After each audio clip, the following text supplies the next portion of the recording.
세상 핫한 종목을 속보처럼 빠르게 가져와 그 종목의 속을 낱낱이 파헤쳐보는 속보 이는 주식의 MC 서울경제신문 서종갑 기자입니다. 저는 속보를 가져온 삼성증권의 신승진 팀장입니다. 속보입니다. 엔비디아 주가 빠진 이후 주도할 3대 테마에 대한 속보를 가지고 왔습니다. 관련 소식 전해주시죠. 일단 엔비디아가 최근 빠진 이유에 대해서 궁금해들 하시는데요. 차트를 보면서 설명을 드릴까요? 엔비디아 매출 추이를 보면은요, 아직 매출이 꺾인다라거나 영업이익이 꺾인다라는 흐름이 보이진 않습니다. 다만 이 3분기 이익이 내려왔다가 4분기에 올라가는 모습이 보일 텐데요. 블랙웰 출시 지연 우려 때문입니다. 블랙웰이 3분기에 출시될 예정이었는데 이게 지금 4분기로 밀리면서 엔비디아가 빠진 영향이 가장 크다라고 생각할 수가 있을 거고요. 더 중요한 거는요, 이익 성장률의 기울기가 꺾인다라는 거죠. 엔비디아가 사실 최근 주가 상승에도 불구하고 저렇게 높은 주가가 유지될 수 있는 거는 놀라운 매출과 이익 성장률인데요. 내년부터는 이 이익 성장률이 한 10%대 초중반대로 지금 떨어지게 됩니다. 절편값이 꺾이게 되는 구간이 내년에 온다라는 거죠. 저희가 지금 AI 사이클이 저희는 끝났다라고 생각하진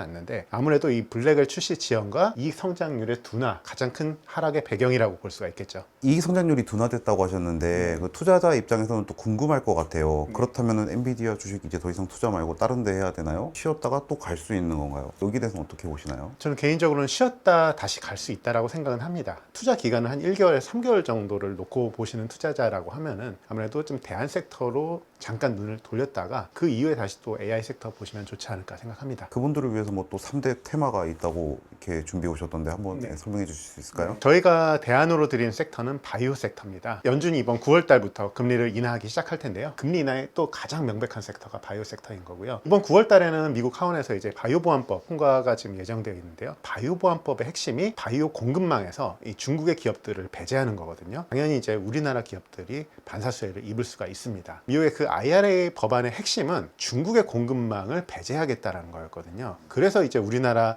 2차전지 밸류체인들이 이 지난해 주가 퍼포먼스가 굉장히 좋았습니다. 올해 초에도 이 조선업이 그 중국 조선사를 이제 미국이 규제할 수 있다라는 기대감에 우리나라 조선사 주가가 굉장히 좋았거든요. 이번에도 똑같습니다. 중국의 바이오 업체들과의 거래를 제한한다고 하면은 당연히 그 반사 수혜를 우리나라 기업들이 입을 수 있다라는 거죠. 구체적인 또 기업들도 한번 소개해 주시면 좋겠습니다. 바이오 보안법의 또 핵심은 생각을 해보면요, 임상 시험을 중국에서 하지 말라라는 겁니다. 임상 시험을 할 때 미국인들의 정보가 중국 기업들에게 넘어가는 거를 막겠다라는 거거든요. 이런 이 임상 실험과 관련된 기업들, 바이오 의약품 수탁 생산 기업들, CMO 기업들이 대표적이겠죠. 우리나라에서는 이제 삼성 바이오로직스가 대표적인 기업입니다. 삼성 바이오로직스 주가와 이 중국의 그 우시바이오, 우시앱텍 주가를 비교해 보면은 이 명확하게 비교를 해볼 수가 있는데요. 지금 삼성 바이오로직스가 한 20% 정도 올라갔거든요.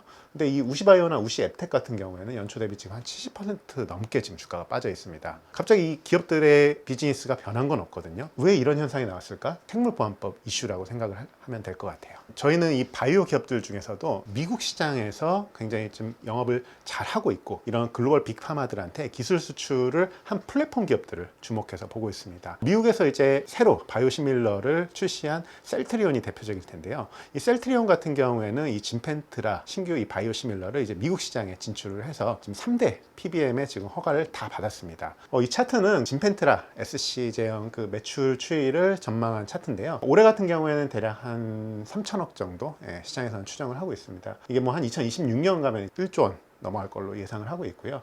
저 2030년에 한 2조 원 넘는 매출을 올릴 거라고 판단을 하고 있습니다. 알테오젠도 비슷해요. 이 회사는 신약 기업이긴 한데 이 신약 플랫폼 기업입니다. 피하 주사 제형으로 이 변환을 시켜주는 플랫폼 기술을 갖고 있어요. 대표적인 기업이 미국의 할로자임, 우리나라의 알테오젠이라는 회사가 있는데요. 우리나라의 알테오젠이 미국의 머크에 기술 이전을 하면서 최근에 주가가 급등을 했습니다. 불과 이제 연초만 하더라도 알테오젠의 주가가 할로자임 시총보다 아래에 있었는데, 이 머크의 기술 수출 이전 소식과 함께 주가가 급등하면서 최근에 미국의 할로자임 시총을 넘어서기 시작했어요. 미국이 가장 큰 의약품 시장을 갖고 있기 때문에 기술 수출을 하거나 아니면 미국에서 이렇게 영업하고 있는 바이오텍에 주목을 하셨으면 좋겠습니다. 두 번째는 이 기업가치 제고 프로그램 관련된 기업들입니다. 이번 달에 한국거래소에서 이 KRX 밸류업 지수를 출시할 예정인데요. 대표적으로 제조업에서는 완성차, 현대차, 기아가 대표적인 기업이겠죠. 지난주에 이 현대차가 이 CEO 인베스터 데이에서 향후에 주주환원 정책을 이야기했는데, 우리나라도 미국 시장처럼 자사주를 매입을 해서 그 자사주를 그대로 갖고 있는 게 아니고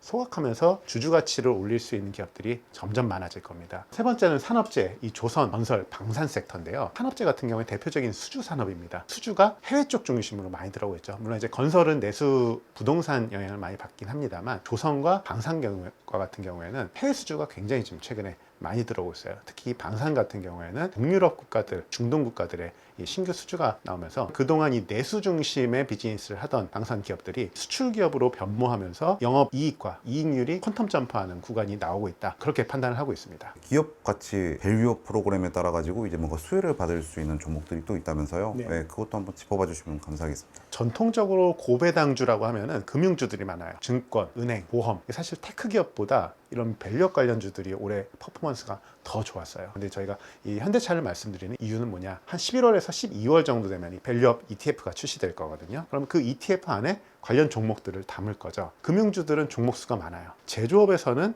이 밸류업과 관련된 종목들이 많지가 않습니다. 돈을 벌어야 배당을 할 수가 있고요. 번 돈의 또 대부분을 재투자를 해야 되는 경우가 많아요. 대표적인 이 반도체 기업들이거든요. 하지만 이 현대차 그룹 같은 경우에는 안정적인 이익을 바탕으로 해서 배당 수익률도 대략 한 4에서 5% 정도 되고, CEO 인베스터 데이에서 이야기한 것처럼 분기 배당도 올리긴 하지만 이 자사주 매입 소각을 또 발표를 했거든요. 뭐 삼성전자 정도를 제외하고는, 기아 정도를 제외하면은 자사주를 매입해서 소각한 사례는 없었어요. 그리고 현대차 같은 경우에 이제 3분기에서 4분기 사이에 인도법인 IPO를 해서 본사로 또 현금이 대략 한 2주에서 3주 정도 들어오는 이벤트가 있습니다. 이런 자원을 가지고 이 주주환원 정책을 신규로 시행할 예정이기 때문에 그런 측면에서 봤을 때는 이런 이 패시브 이벤트 수급도 노려볼 수 있는 상황이다 보겠습니다. 또 요새 산업재 또 사이클이 살짝 온다는 시선도 있는 것 같아요. 네. 실제로 주가도 움직이는 것 같고, 네. 네, 그것도 한번 짚어봐 주시면 감사하겠습니다. 조선주 사이클을 보면은 이해가 되실 것 같은데요. 그 조선주의 사이클이 거의 한 근 20년 만에 왔습니다.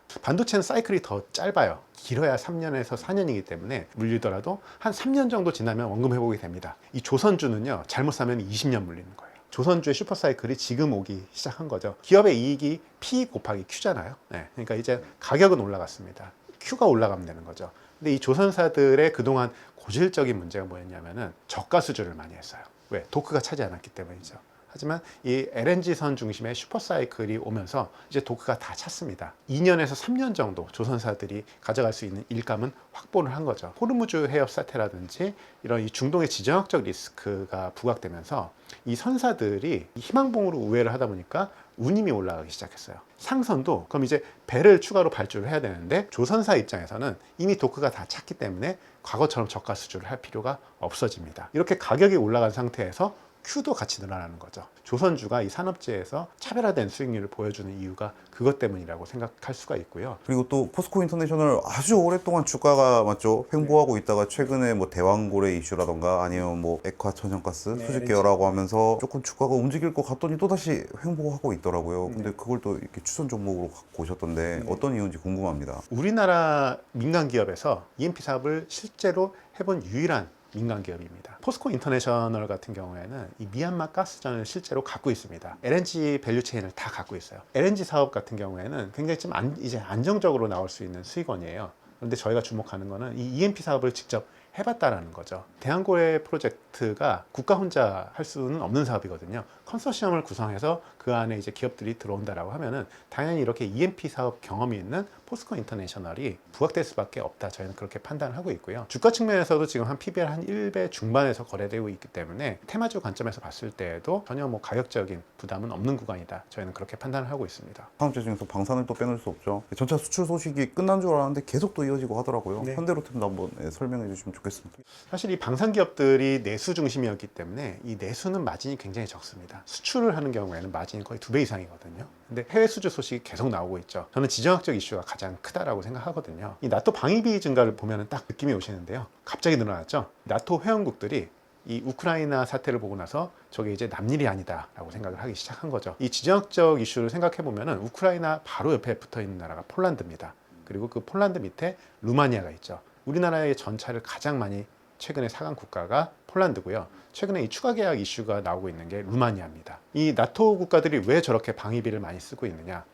이것도 이제 11월 미국 대선과 관련이 있습니다. 만약에 트럼프 후보가 다시 집권을 한다라고 하면은 이 나토 회원국들에게 굉장한 압박을 줄 수가 있거든요. 실제 이 워딩을 보면은 이 나토 회원국 중에서 GDP 대비 이 방위비를 3% 이상 사용하지 않는 국가들은 절대적으로 방위비를 3% 이상 사용하도록 강제할 거다. 뭐 이런 이야기들을 하고 있거든요. 그렇기 때문에 동유럽 국가들이 이 가성비 좋은 한국 방산 무기를 사고 있는 겁니다. 또 현대 로템을 또 가지고 온 이유 중에 하나가 이번 11월 달 MSCI에도 편입될 수 있는 가능성이 있거든요. 그런 이런 패시브 수급들도 기대해 볼 수가 있습니다. 저희 또 9월 1, 2주랑 3, 4주에 또 중요한 이벤트들 많이 남아 있잖아요. 이런 이벤트들을 저희가 또 주목하면서 또 이제 투자 계획을 세우면 좋을 것 같은데요. 팀장님께서 또 설명해 주시면 감사하겠습니다. 이번 달에는 뭐 가장 이슈가 될 만한 게 다음 주죠. 그 미국의 대선 토론이 이제 시작됩니다. 그렇다고 하면은 양 후보가 누가 되더라도 상관없이 좋을 수 있는 섹터는 이 바이오 섹터죠. 생물보안법이 이 하원에서 표결이 들어가는데요. 이게 지금 공화당과 민주당 둘 공동으로 발의한 법안입니다. 그래서 이거는 어느 후보가 되더라도 이 바이오는 우호적인 섹터다. 저희는 그렇게 판단을 하고 있고요. 그 9월 같은 경우에는 한국거래소에서 이 KRX 밸류업 지수를 출시할 예정이기 때문에 기업 가치 제고와 관련된 완성차 그리고 금융주 섹터들은 잘 보셨으면 좋겠고요. 산업재 섹터에서 봤을 때는 이번 달에는 이 방산 전시회들이 많습니다. 이 산업재에서는 방산 섹터 주목해서 보셨으면 좋겠습니다. 우리 시간으로는 19일 새벽에 FOMC 회의 결과가 나옵니다. 저희는 이번에 아마 25bp 금리 인하를 예상을 하고 있거든요. 9월, 11월, 12월 25bp씩 3번 금리 인하를 예상을 하고 있습니다. 일단 뭐 바이오 기업들 같은 경우에 금리 인하가 호재이기 때문에 금리 측면에서 봤을 때는 바이오 섹터가 지금 현재 상황에서는 가장 유리한 국면이다 말씀을 드릴 수 있겠네요. 오늘 저희 엔비디아 이후 시장을 끌고 갈 3대 테마에 대한 속보를 한번 알아봤습니다. 신승진 팀장님은 서울대신문 투자증권부에 이번 주 추천주라는 코너가 있어요. 가장 신뢰가 많이 가는 리포트를 쓰시는 분입니다. 그래서 저희가 이번에 특별히 모셨고요. 여러분의 그 성공 투자에 큰 도움이 되셨길 바랍니다. 감사합니다.